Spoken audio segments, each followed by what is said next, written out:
So, 1,000 hours of PUBG. Do you think you build a game in that time?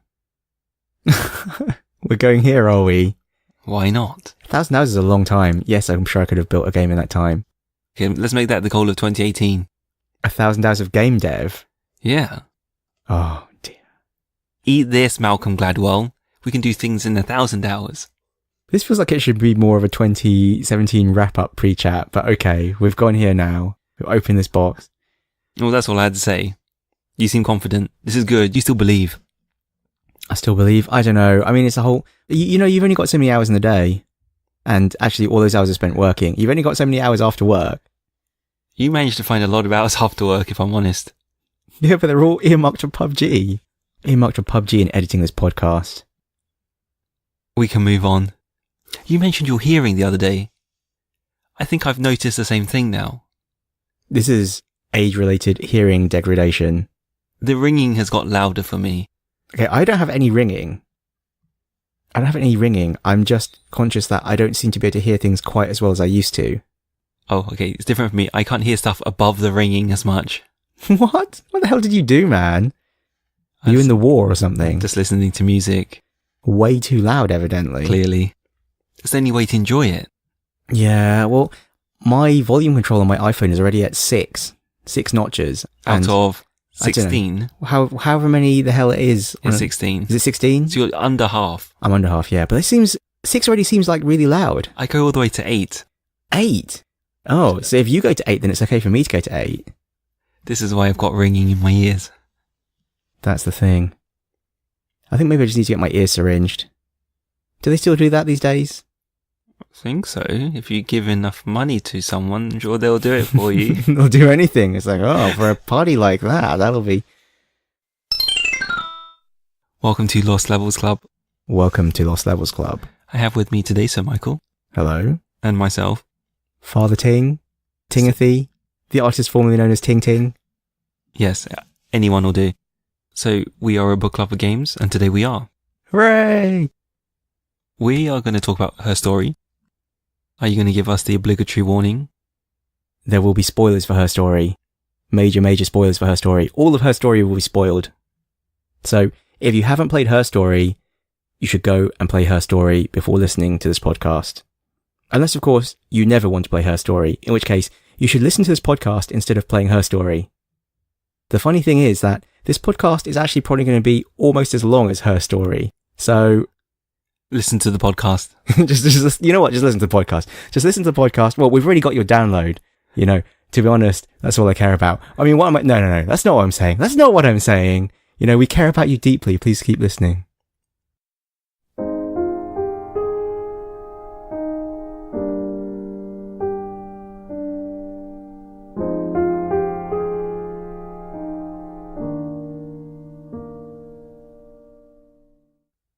So, what is her story?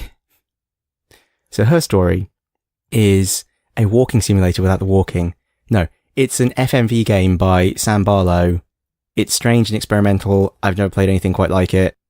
Did you enjoy it? Very much so. Yeah, I really enjoyed it too. I thought it was really, really clever. So, now that I've given the obligatory spoiler warning, I'm going to start by going into the mechanics, and then I'm going to start going into massive spoiler territory. Mechanically, the game is you searching a police database of videos. The videos are about a murder, and that's all you really know at the start of the game. So, there are a couple of README files, and they basically tell you, you have access to this police database. The police database is of interviews with this woman, and they're from back in 1994. They only have the woman's side of the conversation, so you don't actually get to see any of the detective's questions to the woman, only her answers. The interview videos are all indexed by the content of the video, so they essentially have a transcript of the video that you're not allowed to see, but you can search the videos using that transcript. So when you start the game, it's already typed into the search box, murder, and there are 4 videos that contain the word murder, and you can watch them. The kicker is, when you enter a search term, it will only show you the first 5 videos. So if you type in a word like the, it's going to go and say, oh, there's 189 videos with here are the first 5. So you have to be quite selective about the queries you type in. And it is often very tantalizingly out of reach. Like you'll type in something like motive or something and it'll be like, oh, there's 6 videos and 5 of them will be completely pointless. It'll be like, what's in that 6th video? I need to know.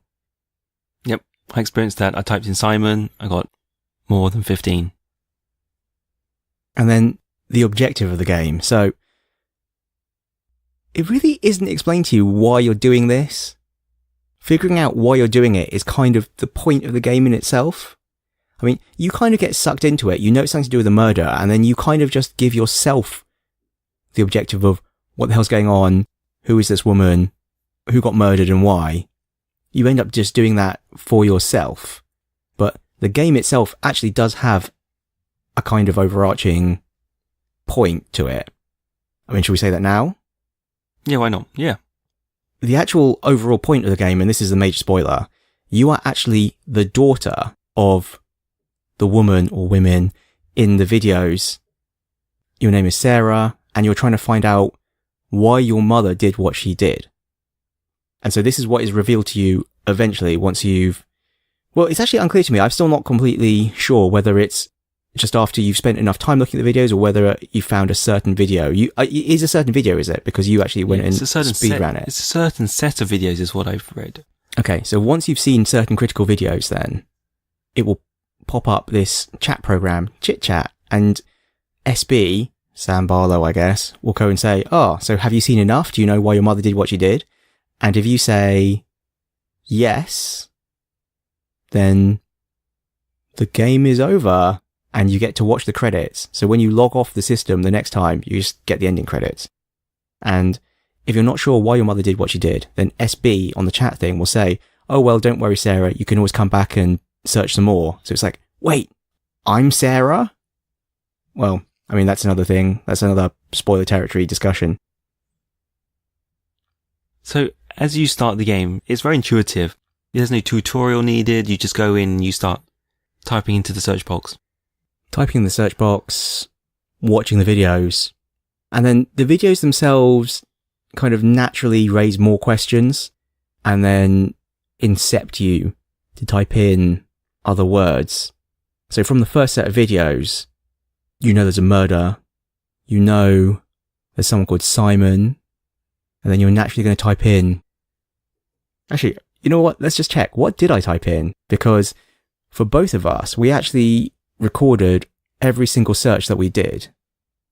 We'll probably realise that we typed in exactly the same initial words. Yeah, maybe. Well, I think we should actually put both these transcripts up. I mean, we'll link to them in the show notes. So obviously we both searched initially for murder because that's kind of pre-populated. And then trying to push the boundaries of the system and check that it worked the way I thought it did, I actually typed in I, like the letter I, as my next search term, and I got back 187 videos. So I was like, okay, fine. So that's worthless then, but good to know that it really does work like that. And then I searched for Simon, which gave me 61 videos. How about you? I went with February 1st, followed by Simon.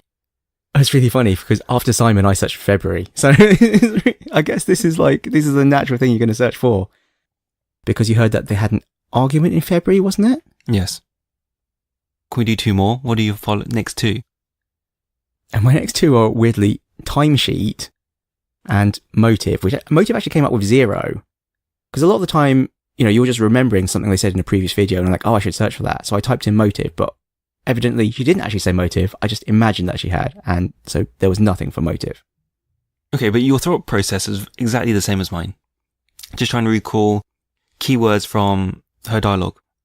Yeah, and another thing I definitely noticed was, well, I mentioned the word incept because it felt like there are times when she was speaking, when she used the same word over and over again in a sentence, and it kind of like hooked in your mind.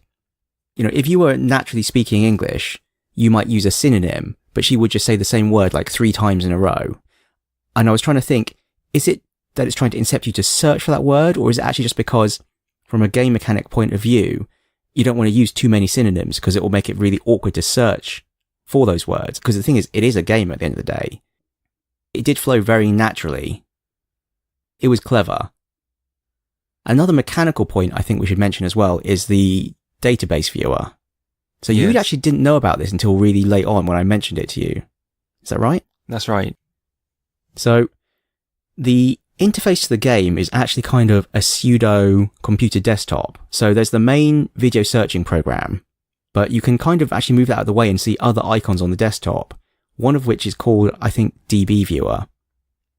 And in the DB Viewer, it actually shows you all of the videos in the game, but they're all initially kind of red squares. And when you've seen a video, it turns that square green. And the last video that you watched is actually highlighted yellow. All the videos are sorted in chronological order, so you can actually see how many videos overall that you've seen kind of as a percentage. You can get a feel for it. And you can also see, as well as from the timestamp, you can tell, oh, okay, well, this video is from near the end of the sequence of interviews. This one's from near the beginning. Or as you discovered, oh, there's actually a whole block of videos I've just never seen. And you found that quite early on. I found that quite early on, yeah. I mean, I noticed, for example, that I had seen the last video, but I hadn't seen the penultimate video. And I kept thinking, what is in that penultimate video? Is there some deep insight that's going to reveal, is going to break the whole game wide open? And I just could tell I hadn't seen that video, and I really wanted to see that video. When I finally did see it, I was actually like, oh, they didn't tell me anything. Damn it. But I was really fixated on trying to find this video for a long, long time. And you do often find that you manage to kind of like get a hook in, and then from that conversation, you can kind of tell, well, they're probably talking about this, and then it unravels and you can see the whole sequence. But then this is why I guess there is like a whole interview probably that you actually haven't found.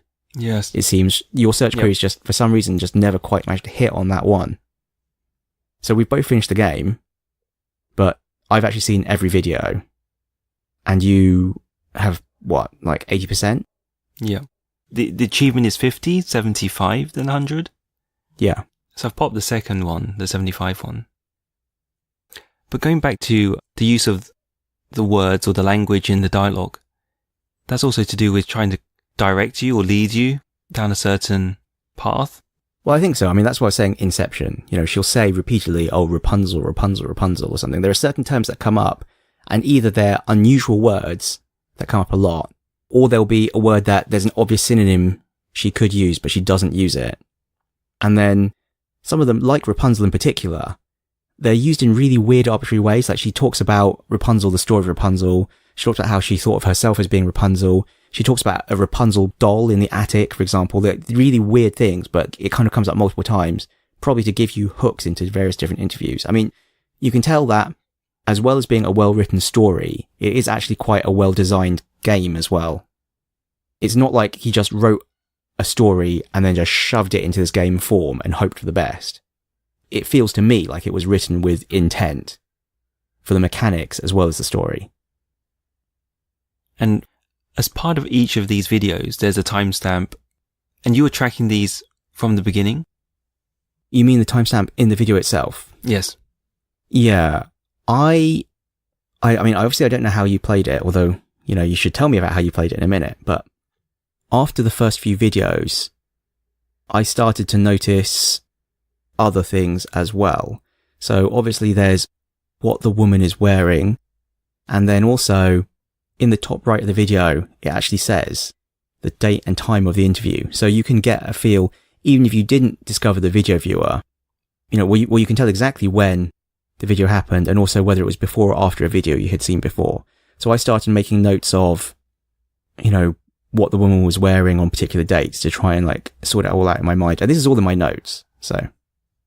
Okay. Yeah, it's quite interesting looking over my notes again and seeing when certain revelations became apparent. Like, the tattoo! She's got a tattoo! How did I not notice the tattoo? And even, this last interview is in a completely different room. So, a couple more things. For each clip, you can add your own custom tag. Did you use those? I did at first, and then I actually realised it was causing me more trouble than it was worth. So, wait, did you use them? No, I didn't. Okay, I mean, let me tell you my experience with it, and also tell you a funny trick I read about afterwards. So, when we're talking about the story, one of the revelations we'll get to is that there's a character called Eve. And I started tagging the videos that I thought involved Eve with the word Eve.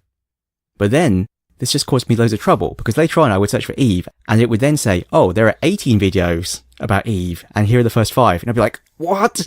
I've just shot myself in the foot. This is really difficult now because I still can't see the videos that are about Eve.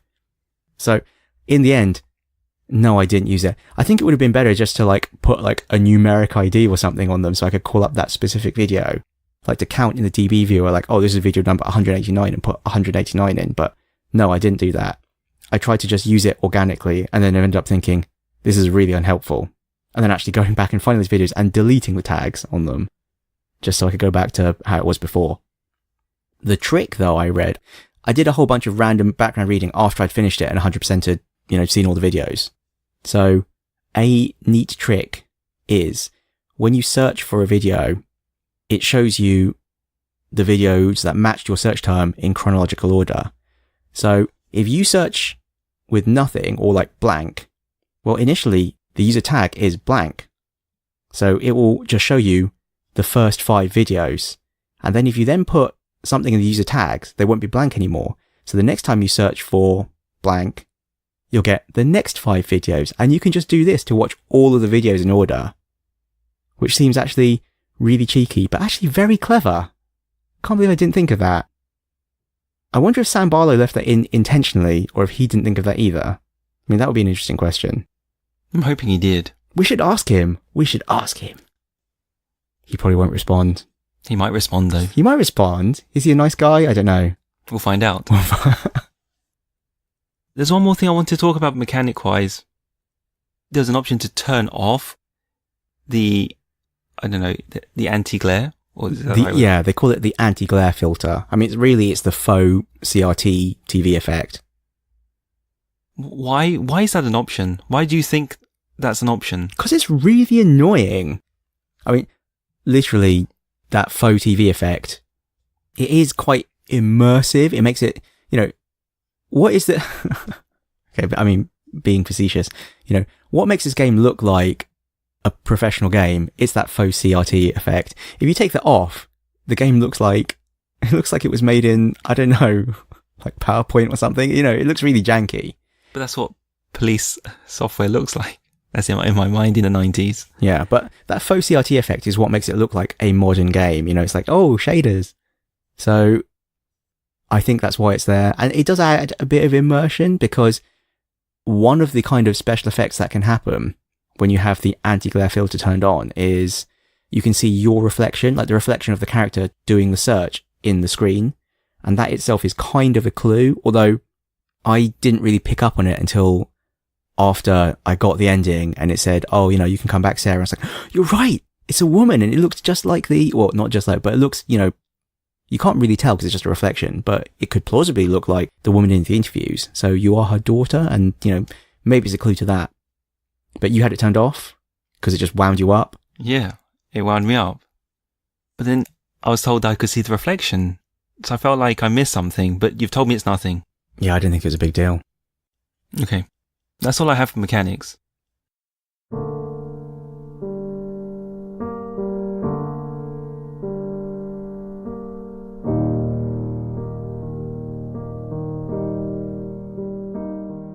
So, we should talk about the story. Because the story is really interesting and the story is also quite divisive. Like, it sounds like we disagree in our interpretations of the story. Which surprised me. Yeah, I always thought you were smarter. Ditto.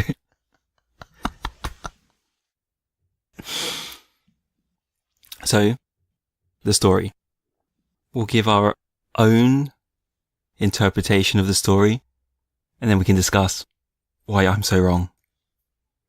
Or why you're so right.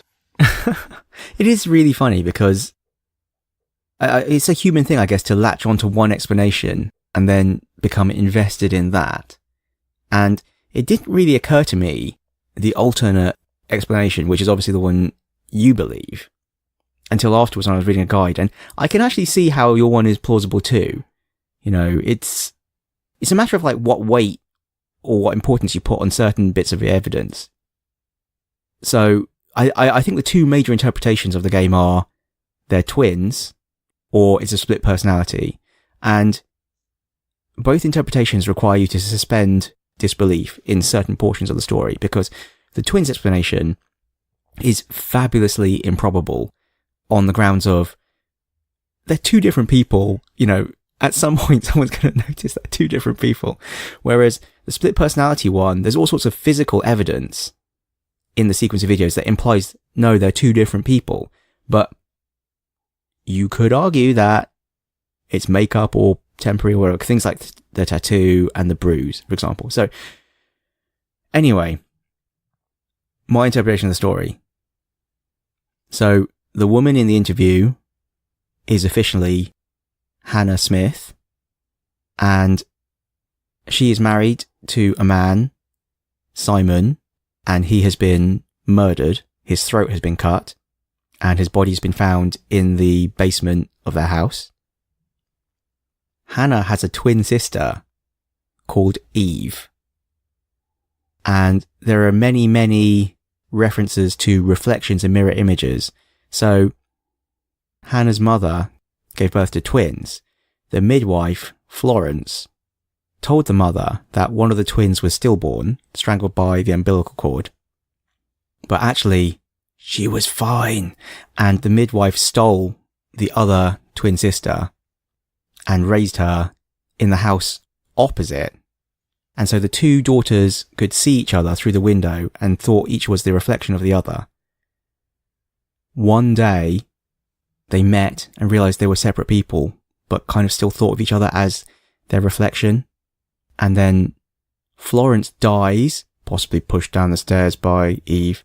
And then Eve goes to live in the attic with Hannah. I mean, this is where it gets fabulously implausible, but, you know, this is the story. Hannah and Eve then take turns living their life. So sometimes it'll be Hannah, sometimes it will be Eve. The parents don't realize that there's actually two girls. And even when they go to school, they take turns. When they're out dating boys, they're taking turns. When it comes to Simon, finally, Hannah, who's usually the shy one, doesn't want to share. They get married.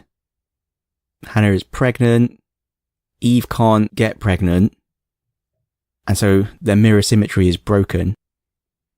But then Hannah miscarries and loses the baby at 7 months and becomes infertile as a result. Eve says it's like the universe trying to restore its balance. Yada, yada, yada. The parents and the mushrooms, all sorts of other backstory. And then getting to the point with the murder. So Simon actually meets Eve in a bar, guesses her name by the tattoo she has on her arm, and it's a tattoo of the snake and the apple from the biblical Garden of Eden story. And then Simon is having an affair with Eve, and Eve is always at this point wearing a blonde wig. And then it all comes to a head when Eve is then pregnant with Simon's baby. And Hannah and Eve are still talking to each other all the time. And Hannah decides that Eve should move in with them. It's Hannah's birthday, and Simon, who is actually a glazier, is that the word? Yes. He makes things out of glass. He makes her a unique mirror and gives it to her for her birthday. But then Hannah puts on Eve's wig, the blonde wig, and then pretends to be Eve. And Simon gives Eve another copy of the mirror, the supposedly unique mirror that was for Hannah, and tells her that he wants to be with her. And then Eve, who's actually Hannah, goes into a rage and smashes the mirror and lunges at Simon and cuts his throat and kills him. And then there's the alibi involving Glasgow and blah, blah, blah. You are Sarah, who is Eve's daughter. And the last set of interviews are actually in an interrogation room because you've been arrested on suspicion of murdering Simon. And the last thing, Eve is saying is, these stories you've been telling each other, they're just stories. And how can you arrest someone who doesn't exist? And then, the interpretation of that, multiple personalities versus twins, because Eve has no real existence. Like, Eve doesn't have any documentation, allegedly. Anyway, your turn. What's your interpretation of the story? There is a lot of overlap. There is a lot of overlap. Let's start with that. Yeah, I probably went into way too much detail on the overall story rather than just the key points. No, it's fine. So we start off with Simon. She's married to Hannah, and then we went back and talked about their childhood, and we talked about Florence, the midwife. So another way to look at that is it's just a metaphor. You know, Eve does live in the house opposite, but not literally. Eve really is just the reflection in the glass. Yes. And they spend a lot of time up in the attic, in and amongst their fairy tales and the dollhouse, you know, and everything is a story to her, a fairy tale. So that bit, I've just surmised as, you know, even from a young age, she had two personalities. We talk about sharing boys, and that's also just two sides of her character. And then more importantly, I think, without going into too much detail, let's go straight to Simon. And my view was that Simon was in on it. He knew there was two sides to her character, and that's why he gave her two mirrors, and that she didn't like that. You know, that's how I viewed it. Simon knows that she's really just one person, even if she doesn't know it. So he made two mirrors, but they're both for her. That's what you mean, right? Exactly. From a story perspective, I think that's the key difference. There are lots of discussion points we can go straight to now, I think. I think we can do that now, and then we can talk about how we ended at the very end. Yeah, because I mean, it's surprising how much conflict discussion. I mean, there's a lot of discussion about the ending. In fact, there's a lot of discussion about the story in general, and particularly about whether they're twins or split personalities. Because I think there is evidence for each one. I mean, I think the main evidence for the split personality is just that the idea of them being twins and sharing a life in this way is really, really improbable. I mean, it's really unlikely. And there are many things that they mention that could be interpreted as just, you know, it's all in her head. Like she talks about how their handwriting is the same, so their parents just think that it's her imaginary friend and that she's writing notes to herself and hiding them in the cat's bell. And you could interpret that as being the handwriting's the same, so their parents don't realise, ha ha ha, or it could be she's really crazy and she's writing notes to herself. And the parents just let her do it, because that's what kids do. Yeah, her imaginary friend really is her imaginary friend. And she always referred to her as a friend, not a twin or sister. Is that right? Yeah, she does. And there's weird stuff like the knock code. You know, they knock messages to each other, and there's bits in the game where she taps a message on the desk and she's actually tapping like, love you. Or bye, Hannah. Doesn't she have like bye, Hamab or something? It's like actually a typo. She makes a mistake when she's tapping out the code. Yeah, I mean, the physical evidence for them being two different people. So I mentioned the tattoo. So Eve has a tattoo. Hannah does not. The bruise. There's a video where one of them has a bruise on their face, and then the next day the bruise is gone. And she says, oh, I just have a fast metabolism. But when she touches her face, she's touching the wrong side of her face. Were you always convinced of this conclusion for yourself? You always believed that it was two people? Or did you flip-flop? I think I was just too trusting, because I found the video where she talks about Florence and stealing the baby. And then I was like, what? I mean, again, you can see in the notes, I'm like, I'm Hannah? I'm Hannah? Well, I say I'm Hannah. I mean, the woman in the video is Hannah. It's like, wait, she's Hannah. And then there's another bit where it's like, wait, she's Eve? No, wait, there's two of them. They must be twins. Ah! And then to begin with, I actually didn't click that they were both pretending to be Hannah. I actually literally thought that they were just twins and there was interviews with two different women and it wasn't obvious.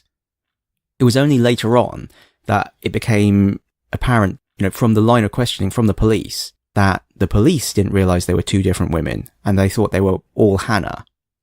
But you can see that the police also do cotton onto it at some point, because there's the bit where they're asking about fingerprints and they say that, you know, they found another set of fingerprints that don't match her or her parents. And they're going, oh, well, you know, could it be my parents' fingerprints? You know, how long do they last for?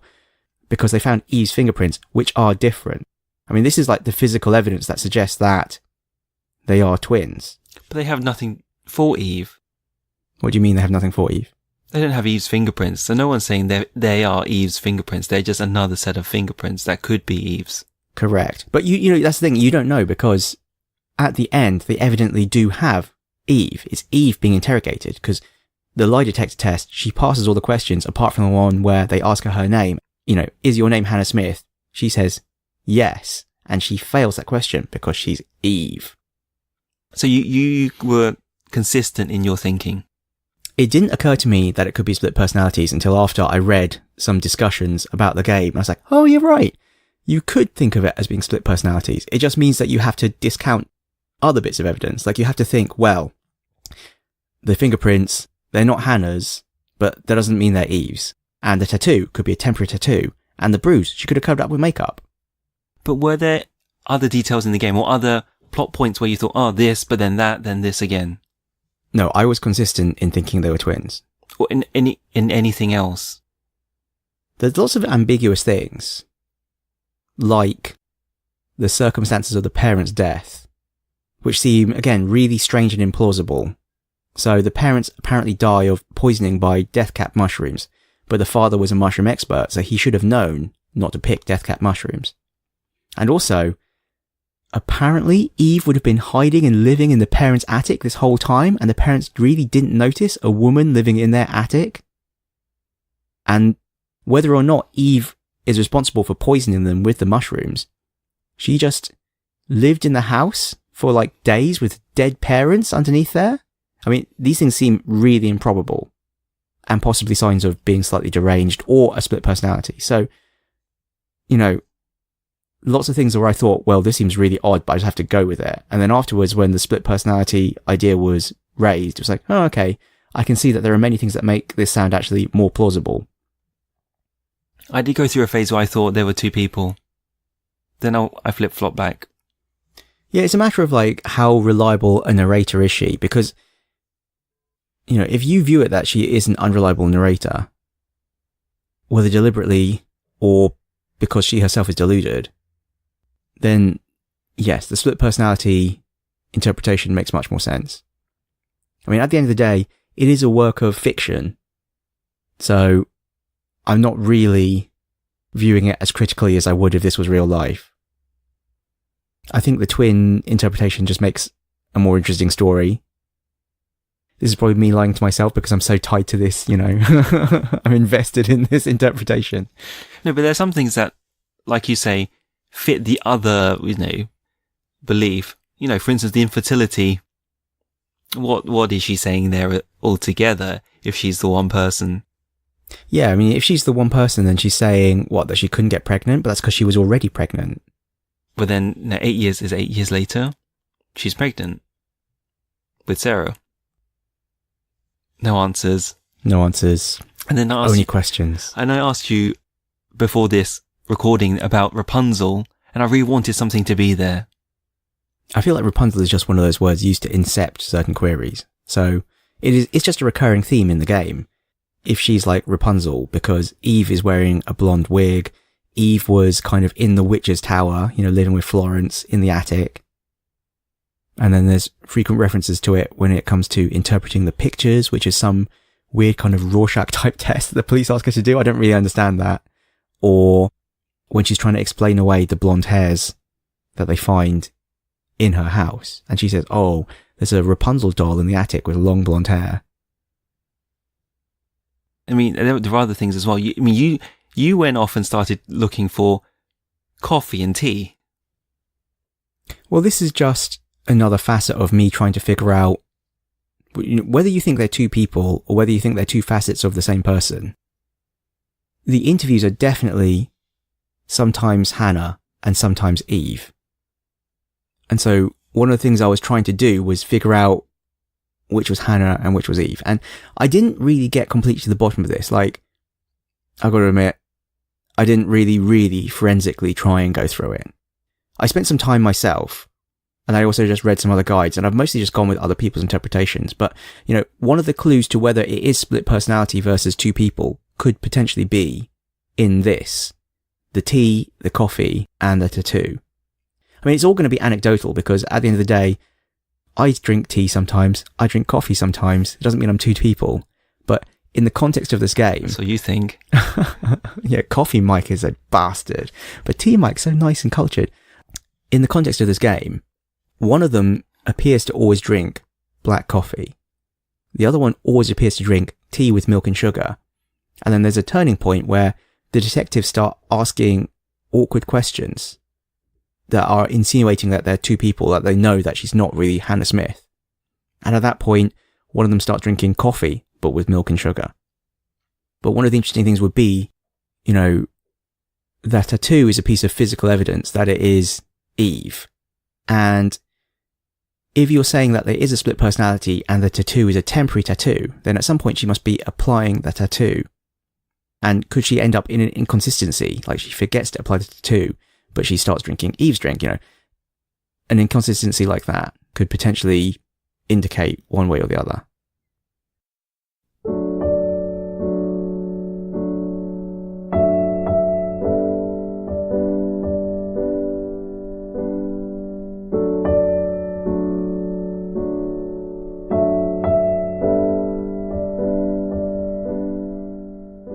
So, I could have finished the game quite early, so the chit-chat bubble popped up quite early for me. And same for you. And then after the fact you found things. And for me, I told you I looked at the achievements and I did the compare myself with global list. And I saw reflections, and that's what pushed me down the route of the mirror, the reflections, and actually that's what got me to the actual circumstance of the death. Oh, really? Yes. So that's not important to the story then. Well, what is important to the story? What is the game about? You know, I think one of the things I wasn't sure about was, is the game going to test you? You know, the chit chat bubble pops up and it says, oh, have you seen enough? And you can say like yes or no. And it says, well, do you understand why your mother did what she did? And I was like, oh, no. And it was like, okay, well, don't worry, Sarah, you can always come back. And then I was just thinking, wait, was this game going to test me? If I said yes, would it have gone and said, well, why did she do what she did then? But the game doesn't test you. The game is literally just asking for your own self-reflection. The first time you got asked that question, did you say yes? The first time it asked me have I seen enough, I actually said no. And I just went back to searching the database. And then when I said yes, I've seen enough, it said, do you understand? And I said no. So will he call you again? No, you have to call him. When you want to finish it, you click the chit chat bubble, you click the call icon, and then it says, oh, have you seen enough? And you say yes. But the game doesn't actually really have a point other than the point that you give it. I mean, it's not testing you, it's not checking that you've ticked some boxes. Well, I guess it kind of is checking you that you've ticked some boxes because the chit chat bubble doesn't appear until you've seen certain key videos. But it's not judging you. The experience is what you take away from it. Are there any other details which you want to touch upon? Not in the main game. Glasgow. Glasgow? Okay, what about Glasgow? You tell me about Glasgow. What happened in Glasgow?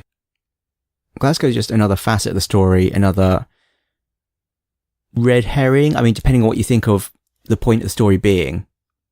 Glasgow is there to show that she is really pregnant because, again, depending on your interpretation, Eve drives to Glasgow. Eve knocks into a taxi and scratches the car, goes to hospital, gets checked out because she's pregnant.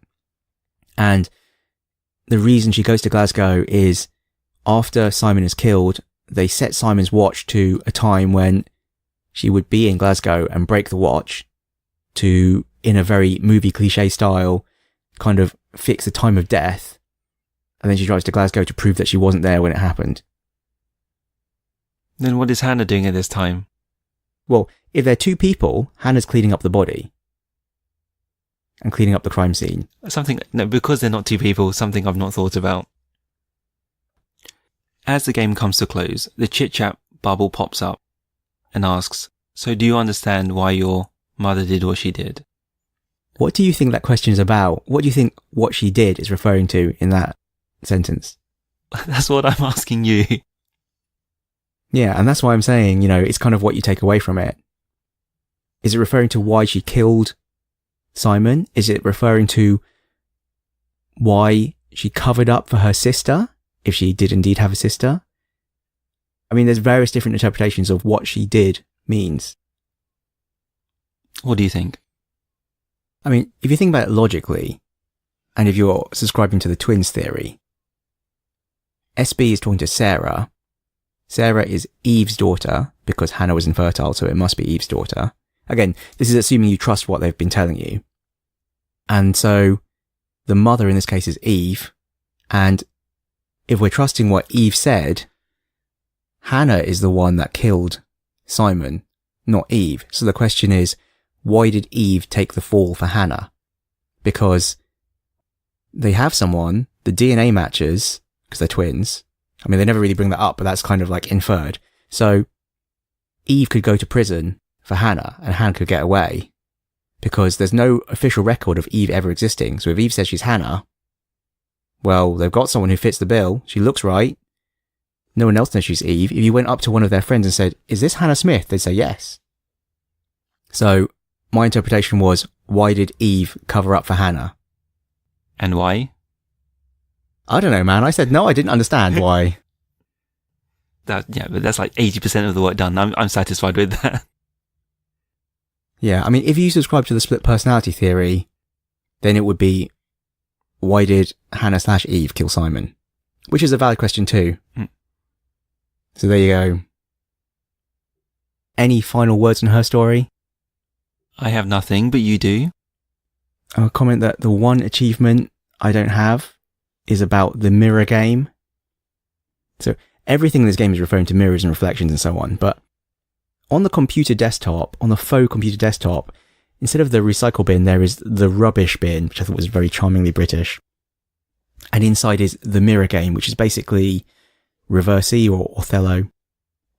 The game where you have to flip counters over, in this case, red and blue. So there's an achievement for getting a draw on that. I didn't get that. It's harder than it sounds. Yeah, I know, it's really hard.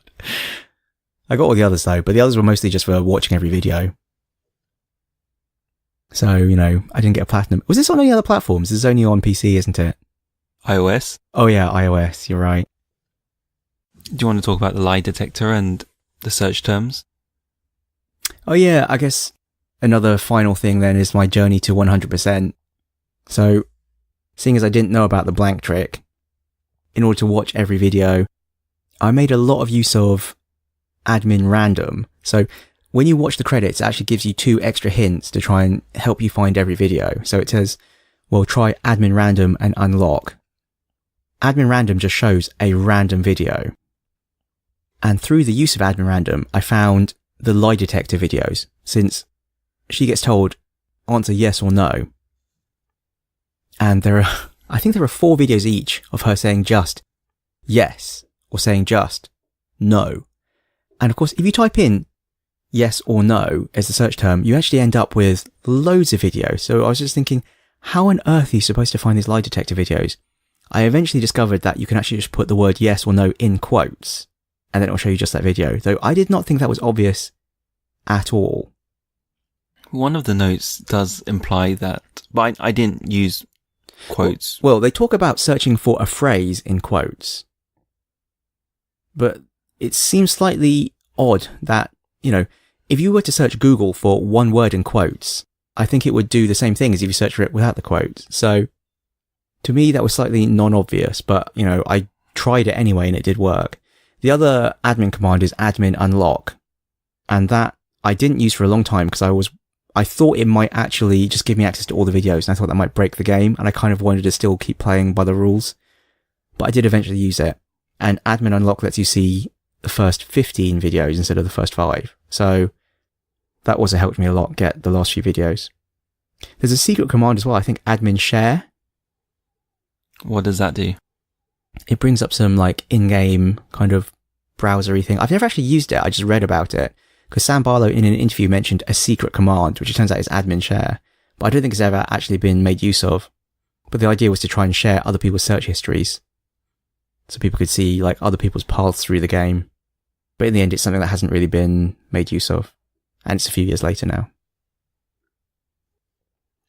Is that it? Yeah, I think that's it. I think we've said all we have to say about her story. I think so. I'm glad that we took different sides. It's nice to have some conflict. I would recommend Her Story. Everyone should play Her Story. I expected it to be darker, more chilling. It could have gone further. I'm glad it didn't. It didn't feel the need to. You know, it was like The Witness for me. I expected something very peculiar to happen at some point. Yeah, it's like how in The Witness I was really convinced there was going to be a jump scare at some point. Doesn't help that I really believe there was a split personality involved. Meant there was a high chance of psychological terror in the interviews, etc. Well, they're interviews that happened in 1994. What's going to happen? Have you watched Black Swan? No. Okay. There's all sorts of things you could do in an interview, which are a bit odd and very dark. Well, fortunately for both our sakes, none of those things happened.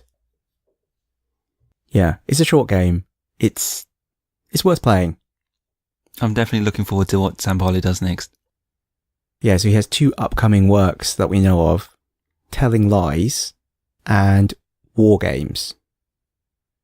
War Games, I think, is 2018. But War Games isn't a game. No, it's going to be some interactive TV thing. So that's a wrap. Her Story. Done. Ticked off my indie RT games list. So what do we have up next? So the next book club game is another write-in request. Yay! Although it's also a really long and tortuous single-player RPG. Oh. Well, I make that noise. Actually, it is one I want to play, but it's going to be a non-trivial time commitment. But it's one you've known about since 2013. Yes, indeed. So, the next book club game will be Torment, Tides of Numenera, which is a spiritual successor to Planescape Torment. So we, for the podcast, have played before Baldur's Gate 2. Yes. And from that same era, another Infinity Engine game was Planescape Torment. But despite both being D&D games using the same engine, they were actually very different styles of game. And so, in the same way that Pillars of Eternity is kind of a spiritual successor to Baldur's Gate, Torment Tides of Numenera is a spiritual successor to Planescape Torment.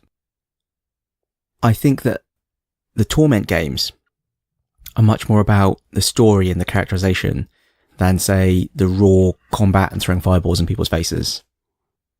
As you alluded to, I've known about it since 2013 because it was funded by Kickstarter initially. So the Kickstarter pledging opened on March the 6th, 2013, with an initial goal of 900,000 US. And eventually, when the funding period closed, they'd had over $4 million US pledged, of which some of that was my money because I pledged to it. And it finally came out in February 2017. But I've not played it yet. You're not that late. We're not that late to the party. We're not late to the party. Yeah, at least we're kind of in the same year. Just about. So what's the checkpoint? Okay, so we both know actually very little about this game, which I think is actually quite important for this kind of game. And we're relying on the recommendations of... What a disclaimer. Sorry. The person who recommended it to us. So, Arthur Kwan, thanks for your recommendation. And we're going to play for the first segment up to the end of the Sagas Cliffs. And I'm going to say, don't feel like you have to play to the end of the Sagas Cliffs.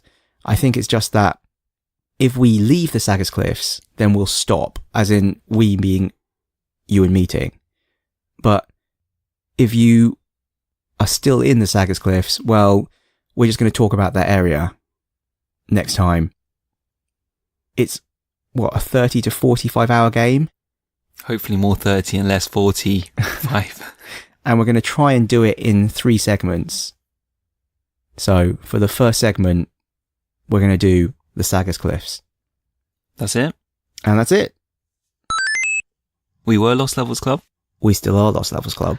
Please rate and subscribe to us on iTunes. Please, please, please. You can find us on email.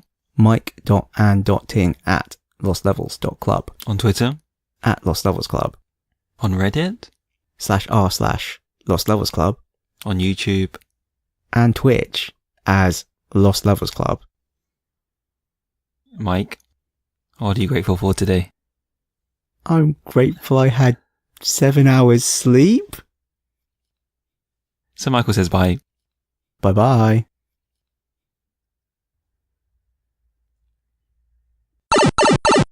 Mike, it's the same person. Sort your life out.